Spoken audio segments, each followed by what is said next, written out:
All right, we have a brief video to introduce our speaker. Two things. I mentioned to a number of people Coach Painter was going to be the speaker tonight. Every person said, class act, nicest coach I've ever met, besides Brooks Miller at Trine, but that's all right. Coach, we are so happy to have you tonight, and let's roll the video, and I think folks are anxious to hear from you. Good evening, everybody. This is Brad Miller. Thank you for everyone for supporting the agency we all love, Big Brothers, Big Sisters. Thank you to Coach Painter for making it happen tonight. I really appreciate it. Shout out also to my big brother Dewey and his wife Lori. Part of the reason I'm here is the reason is them. And congratulations, Stans, for being the Don Wolf Award winner this year. Thank you for everything that you do. Always appreciate the support and everything. Now sit back and relax. Get ready for a fun night with some great stories from Coach Painter. Also, if you love this event, check the back of your program to check for my gala coming up August 17th, which is also obviously here to support Big Brothers, Big Sisters in Northeast Indiana. Wish I could be there. Boiler up and have a great night. Pride and containment. Okay, know who you have. They got players. We got players. This guy's a driver, this guy's a shooter. No, they're players. All right, we stay into the ball, we make it hard, he makes tough ones, we shake his hand. Offensively, we got to push the basketball. We got to look to attack these guys. You just keep scoring the basketball, then you got to go change. Headed to the Sweet 16. A championship trophy as they celebrate here with this win over Indiana.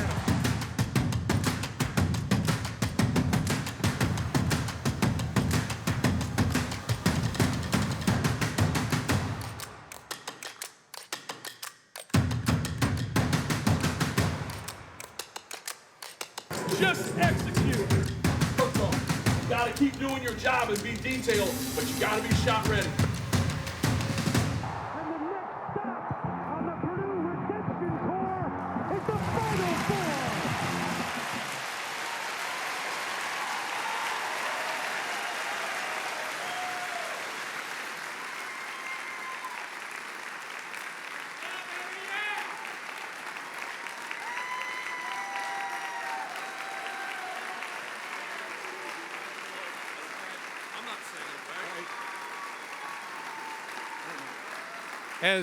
As painful as it is for me to ask for this, some Purdue fans would like to sing, "Oh, Hail Purdue."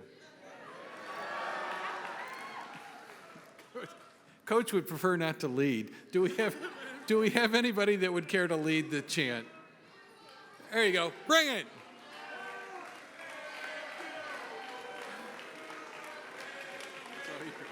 Do you want Purdue people to sing? Maybe that's a bad idea. That was a bad idea.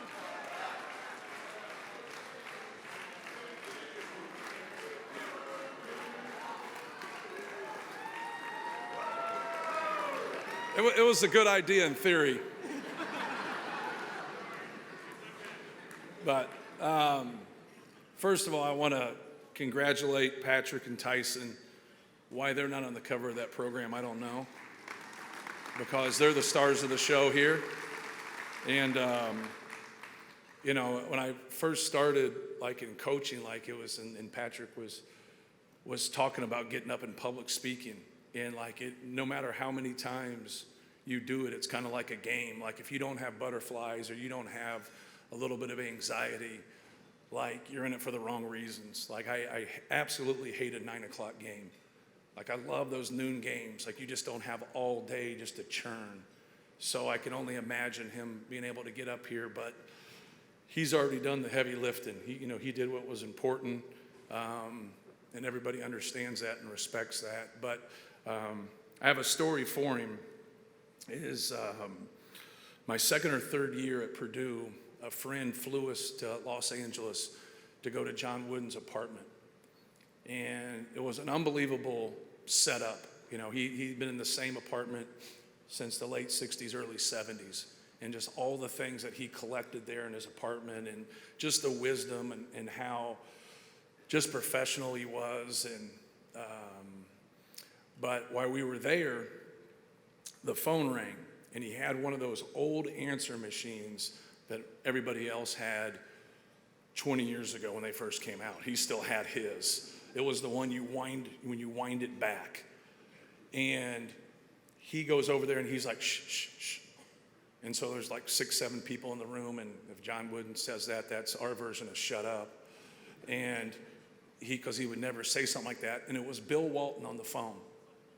But he let Bill leave the message.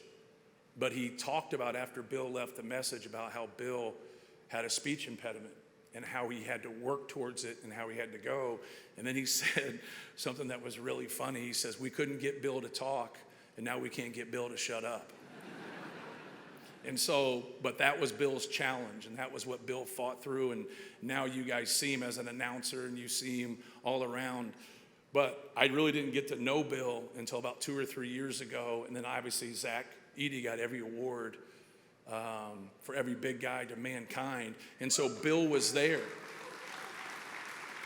And Bill's ability to communicate and talk and how positive he is. And, you know, he's just special.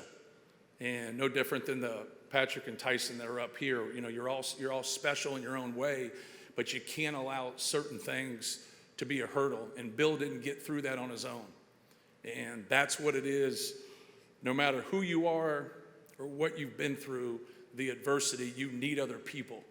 And it's so hard to ask to get that help. That is very, very hard to do, because especially as a man, you got so much pride. You want to do things on your own. You want to build on your own. You want to be able to do these things. But when adversity hits, man, you just want to take it on. And at times, you simply can't. You need help. And it's actually a position of strength when you do ask for help, and you do be able to, like, you know, to grow. Because even though you feel like you're by yourself, you got people with you. And that's what's so special about our experiences and everything, you know, at Purdue University and our men's basketball program. Obviously, this is a great cause. Every time you guys say the bigs and the littles, Rick Majerus used to call the post guy bigs and the guards littles. And I think in my head, the bigs and the littles. My sister was a big, so in Big Brothers, Big Sisters. And so she's been with it for 20 years. And so I've heard all about all the stories and how helping people. And the thing, what it does is, like, you think, you know, Patrick is helping Tyson, but Tyson's helping Patrick just as much. And I think you guys saw that. You saw that connection. You saw that. And that's what you need. You can, if you'll shut up every now and then as an adult, you can learn a lot from young people, especially if you have the same vision and the same goal. And a lot of times that collaboration, when you have the right people in the room and people that love each other and care about each other, special things can happen. So before I kind of get started here and kind of bore you to death with some of the things that we do at Purdue basketball, I don't know if they're still here. I wanted to introduce Raphael Davis and Chris Kramer. I don't know if I could introduce those guys. There they are right there.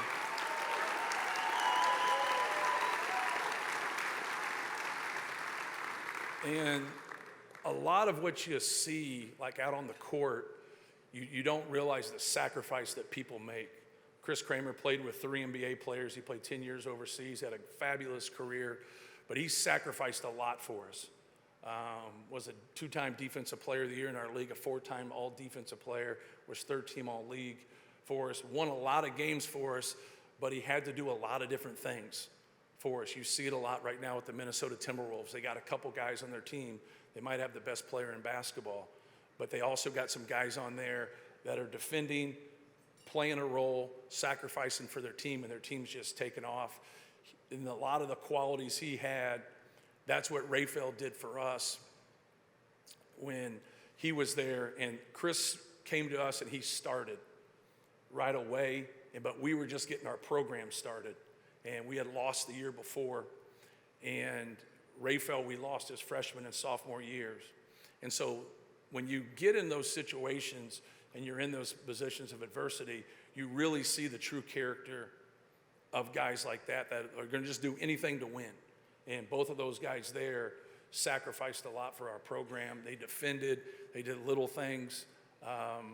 Raphael actually would sit at the door. I found out 2 or 3 years after he graduated, he would sit at the door in the morning for morning weights, and he did it on his own. And anybody that would show up 1 second late had like an hour on a Versa climber. And there was like one of those climbers that you see, and my fat ass has never been on one, but excuse my French. But he would, if you're 10 seconds late, no matter what, you had to go on that thing for an hour. Then you had to do your workout. And he did it on his own. Like, no coaches were telling him that. But that's what we needed. And that's what good leaders do. That's what people that just simply want to win and want to sacrifice. We had a lot of guys on our team this year. Sure, we had great players. Sure, we had the best player in college basketball. But we were able to face some adversity the year before. Even though we had success, we still faced adversity. And that's what you have to be able to do. You have to be able to have that. I want to say a shout out to Brad Miller. Brad Miller is why I'm here, because he, more than anything, he asked. And so how can you, for what he's, done for the community, what he's given back to the community, and what he's trying to do with his gala, with Big Brothers, Big Sisters, like you can't say no to somebody that played basketball at Purdue and gave all that he did. And unbelievable player. He's probably the most successful undrafted player ever. He's a two-time NBA All-Star. Just had a fabulous career. And want to say congratulations to Stan. Why did I just meet Stan the Beer Man? Like, I was born in Fort Wayne. I don't know why I can't connect with a really good dude that sells beer. But the thing that when he got up here and spoke, and you could see from everybody, talked about him and how he cares about other people and puts other people first, but humility. When you show humility and you hit rough patches, and people will pull for you. And I think you saw that with our team this year. There's a lot of people, even some IU fans actually were pulling for us. That's how they felt. They didn't feel that bad for us. They just felt a little bad for us. But when you do that and you show that humility and you put your best foot forward and you care about other people, that's what's the most important.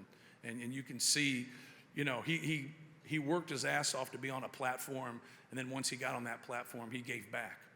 And then you keep giving back. And the more you give, the more you're going to receive. I know that sounds like your grandfather speaking, but it's so true.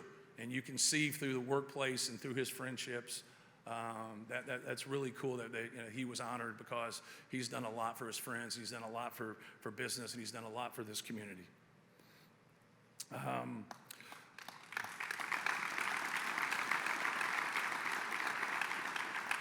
The thing I really wanted to kind of talk about was just the adversity of, we didn't go, we've been to the NCAA tournament 9 straight years, but the 2 years before that is really what shaped us. And we didn't go to the tournament for 2 years. That was Raphael's freshman and sophomore years. And we really had to figure out, or I had to figure out, or I was going to be working for Stan,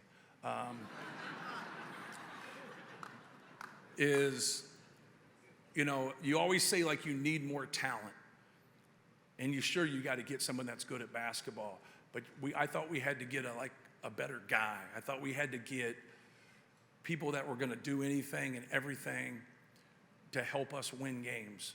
And it's really hard in basketball because everybody wants to play, a main role. Everybody wants to shoot the ball the most.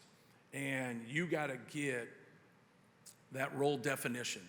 But it's got to happen organically, because you don't want to hold somebody back from growing, especially in the spring, in the summer, and the fall. So we really want to be able to do that. But the one thing that I felt like as a leader that I had to fix myself before I fixed our team. And I had to do a better job, not in recruiting, but I had to do a better job in evaluating. And we really went and took a deep dive into what we do. I started personality testing at the same time, no different than a lot of people in here that has taken it. We did it through DISC, no different than like a Myers-Briggs. And it was one tool in the toolbox, but it really helped me dive into what do we want in our program, all right? What do we need? From a basketball standpoint, we needed more skill. I knew that. We've always been able to get quality big men, but can we get enough skill around it? And then we had to have a better competitive spirit. So we dove into that, and like I said, we've been to 9 straight NCAA tournaments, but the one thing it has done for us, it's allowed us to keep learning about ourselves. It's allowed us to keep looking at what's maybe a better way to doing it. Because a lot of times in basketball, there's nobody out there that doesn't want to take their weaknesses and make them into a strength. But you also can enhance your strengths. So like when you're a shooter, last year, 2 years ago for our team, we were around 200 from a three-point field goal percentage standpoint. And you just think it's shooting, right? But it really comes down to decision making. It comes down to passing, and then it has to deal with shooting. So there's things that lead up that can really help your shot. But I had a lot of confidence in the people that we had there. And at this, I don't think we finished first in the country in three-point field goal percentage. I think we were second or third. But the guys that took the most shots when we struggled were the guys that took the most shots when we were successful. And we just had to kind of keep growing in those areas.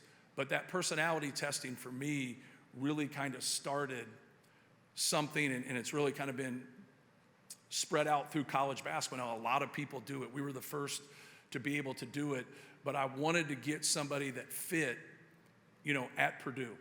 I wanted to get somebody that understood not just the basketball sense, but getting an education at Purdue, understand about sacrificing for a team, things of that nature that are so important. The thing that gets lost when you're good in basketball and you want to be successful is you're going to be a former player for 50 to 60 years.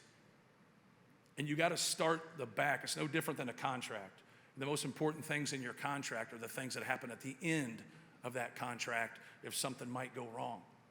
All right? But nobody wants to think about that when they sign their first contract in the beginning. That's why they get duped. But the most important thing is your happiness and your quality of life. And if you're just walking around with an all-conference plaque from Purdue University and that's all you achieve, but man, I have failed you. I have failed you tremendously. And so we wanted to be able to get that to where guys had common value. Sure, a lot of different guys from a lot of different backgrounds in a locker room, but a lot of similarities when it comes to their values and how they treat people. They understand right from wrong. And like I said, not being perfect by any stretch of the imagination, but also being fair. And so many things get promised to young people, and the only thing that should be promised is an opportunity. And I think that's why you see us in a little different position than the rest of college basketball, because we're on earning grounds. If you earn it, you get it. But if you don't, then the next guy gets it. And that sometimes you got to sacrifice just because it doesn't mean you're not a good player, but we got to do what's best for our team. But if you don't have the right people in the room that understand that and you didn't do a good job evaluating, you're not going to be able to penetrate, them and make them understand that. They either have that or they don't. A lot of people will say about certain guys that we've had, man, you guys have done a really good job with him. I'll be like, well, I think his parents did a really good job with him. We were able to recognize that. We were able to see that. And that to me was kind of a turning point for us at that time, trying to kind of figure out where we should go basketball-wise, when in reality, we had to do a better job of understanding who we were taking. So we flipped that. And so when they come in, we sit up and we go through my personality. And we go through it in recruiting, and we say, this is who you play for. Because we don't want you coming to Purdue under any false pretenses. We want you to come and know exactly what you're getting into, know exactly what we're going to demand from you academically, and just understand the big picture. And the thing that I say, they all think I'm corny when I say it, is, we're going to have two dreams. We're going to have a dream through education, and then we're going to have a dream through basketball. And we're going to keep those dreams in perspective and always understand the big picture of things when you're talking about your dreams. Because every single one of them, I really don't want you if you don't have a dream of playing in the NBA. But I also don't want you if you don't have a dream of what you're going to do after you're done playing basketball. That's why what Brad Miller's doing is special. That's why what Raphael does with his foundation is special. And so when you look at your community and some guys that are just athletes, and you're like, hey man, whatever happened to them? They didn't use that platform. You got to be able to use that platform and be able to help other people. And you also got to be able to use that platform as a coach to be able to educate them and make them understand the big picture, because when you're 26 years old, the world really doesn't care if you can hit a step back jumper.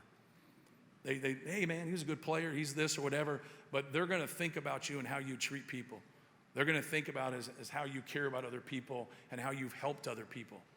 So I do a little exercise with them last couple years, and I'm saying, hand you a piece of paper, and you gotta write down on that piece of paper every person that's helped you get here. I bet you every single person asks for another piece of paper. And when you take a step back and you look at all those people, you know, because young people will try to please their teammates and please their friends sometimes before they please their parents or they please their coach. And that's just called immaturity. Because the people that are telling you things that you don't want to hear, those are the people that love you, those are the people that care about you. You can't just let young people do whatever the hell they want. You got to get young people to make decisions to do what's best for them. And that's where the light switch flips. And if some people never get to that, but if you can get somebody that's on that platform and they're playing major college basketball and they can get that, like what Raphael's doing, you know, with this foundation and helping, you know, the youth of Fort Wayne, and he's bringing them to our practices, he's bringing them and showing them like, hey man, you ain't got to come to Purdue and be a men's basketball player. You can come to Purdue and be an engineer. You can come to Purdue and be a school teacher.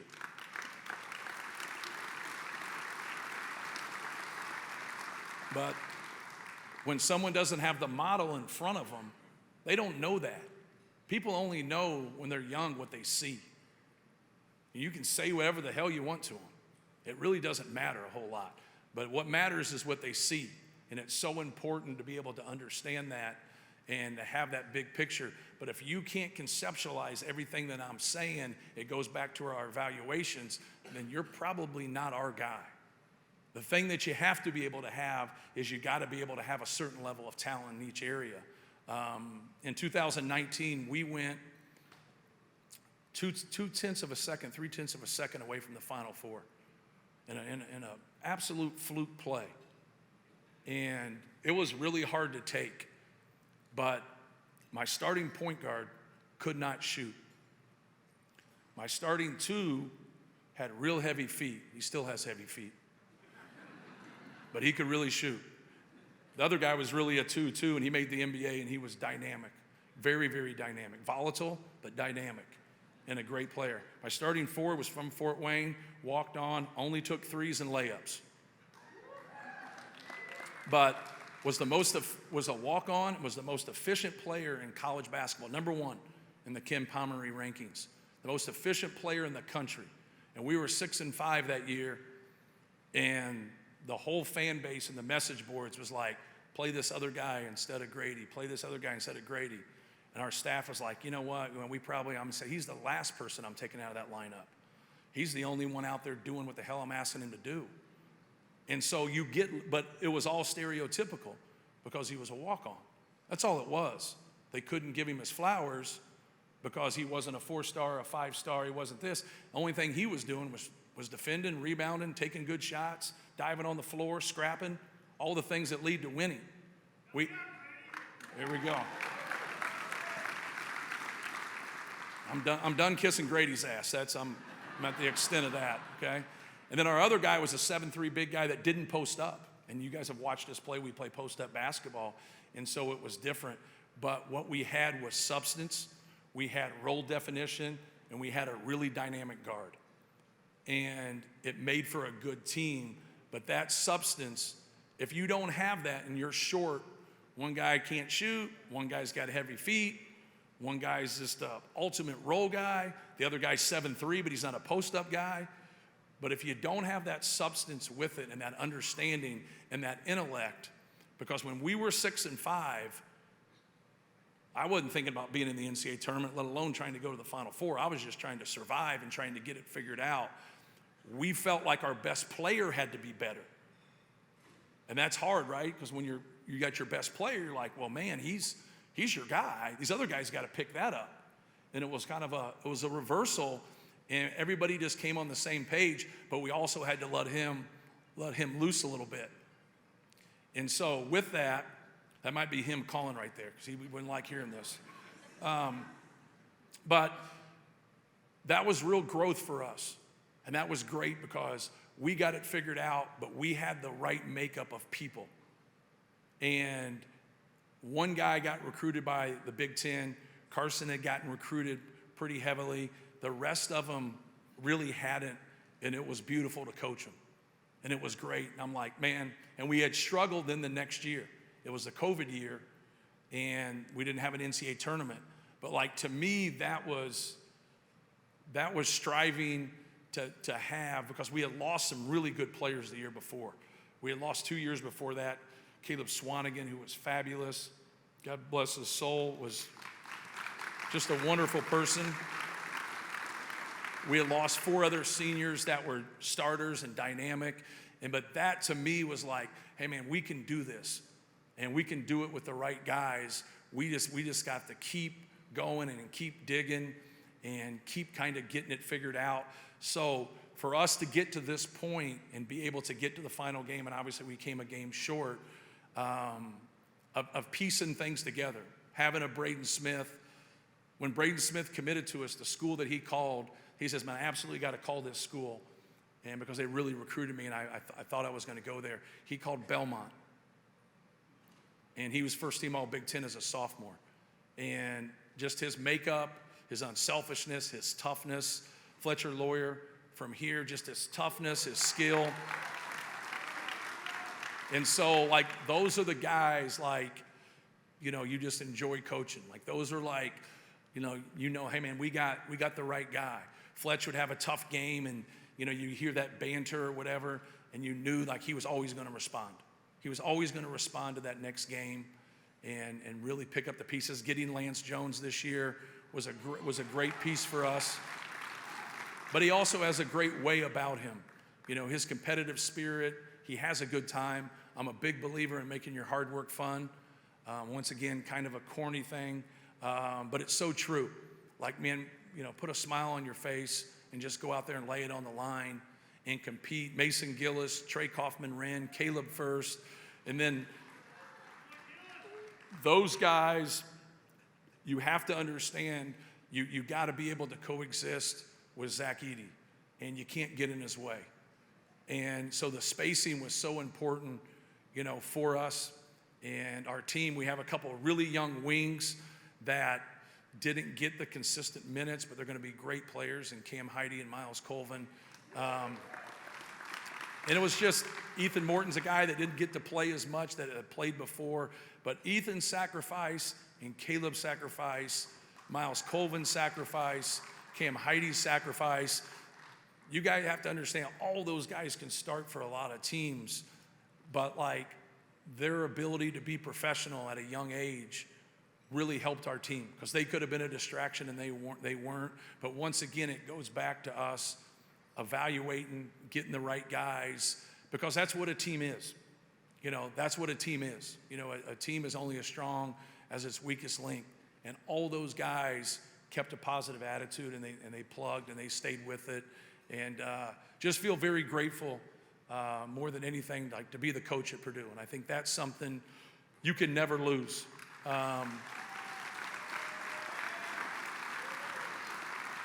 Because I know this, like, if they come in and fire you on a Tuesday, they're still going to play that game on Wednesday night. And if I got to tell somebody that they got to hit the bricks and they're done, we're still going to play on Saturday afternoon.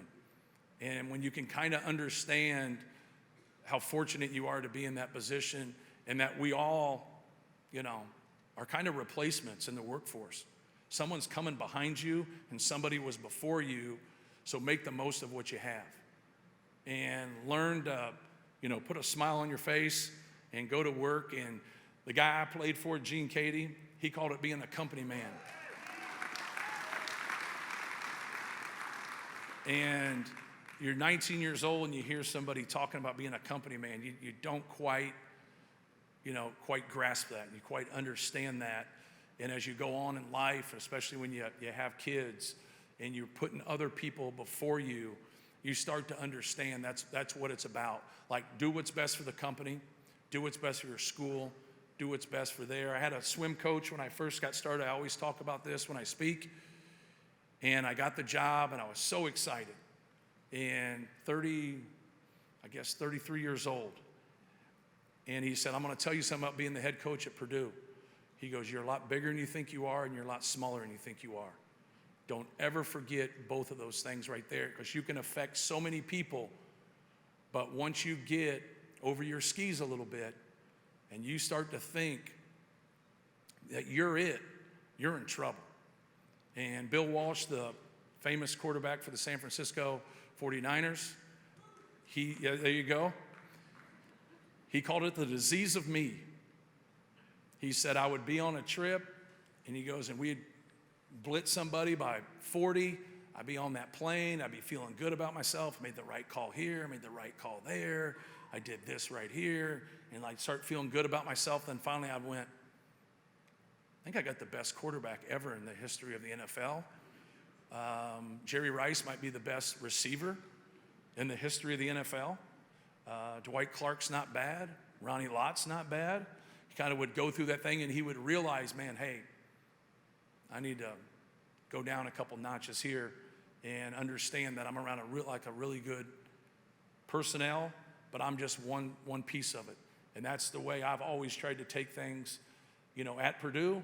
Like you have a rivalry, whether that's with other Big Ten schools or that's with Indiana or whatever. I've never really, even though it's competitive, and these guys have heard me, get into it and talk on things, but I've never really tried to demonize your opponent, because I think at times you can lose what you're supposed to do. And you got to be great at doing your job. You have to be great at doing your job. And when you get away from doing what you're supposed to be doing, that's when we have trouble. That's when we have problems. But if you compete and you do your job, see, in the game of basketball, like it's easier to watch than it is some other sports. So you think you know it all. So you got the ESPN package, so you think like you're a genius about things, but you're not in those walkthroughs, you're not in those film sessions. So whatever you're supposed to do, if you do it, you keep us connected. Like I'm not fooling Chris, and Chris isn't fooling Raphael, but right as I do something stupid, now they don't know what I'm doing. And it's such a big piece of, you'll hear football guys talk about it a lot. Bill Belichick talking about it, and all those things, besides the last thing you heard on Netflix. That was a total different world. Do your job, man. Do what you're supposed to do. And if you go through life and you're that way and you're selfless and you care about other people and you just keep doing your job, it's no different. Like you don't have to be perfect. It's no different than big brothers, big sisters. But man, you got to be present and you got to be there for somebody. And basketball is no different. Basketball is no different, because I promise you this, man, whatever you do off the court, it's coming on it. So you might as well do positive things. You might as well do the right things. Coach Katie used to always talk about, when you tell the truth, you don't have to remember what you said. Right? You tell a lie a year later, you're going to put a lie on top of that lie if you remember it. And so you're just spinning a web for what?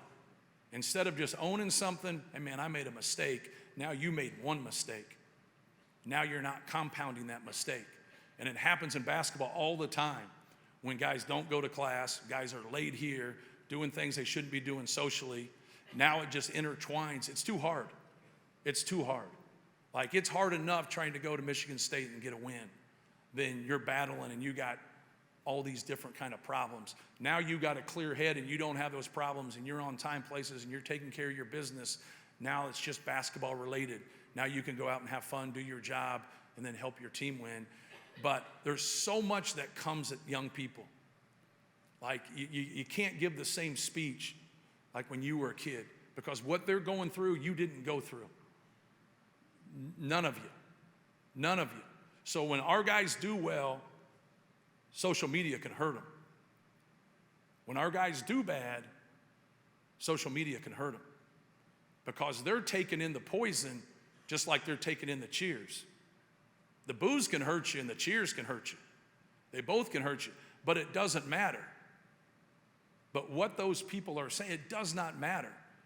You just keep your focus in trying to please the people in that film room. And you keep it right there. And then you hope that the people around them understand it's just a game of basketball. And it's not more than that. And we're talking about the things that are really important, treating people the right way, getting to class, taking care of your business. And now what you end up doing is you end up simplifying your life and making it easier. We all go through ruts, we all go through issues, we all go through problems.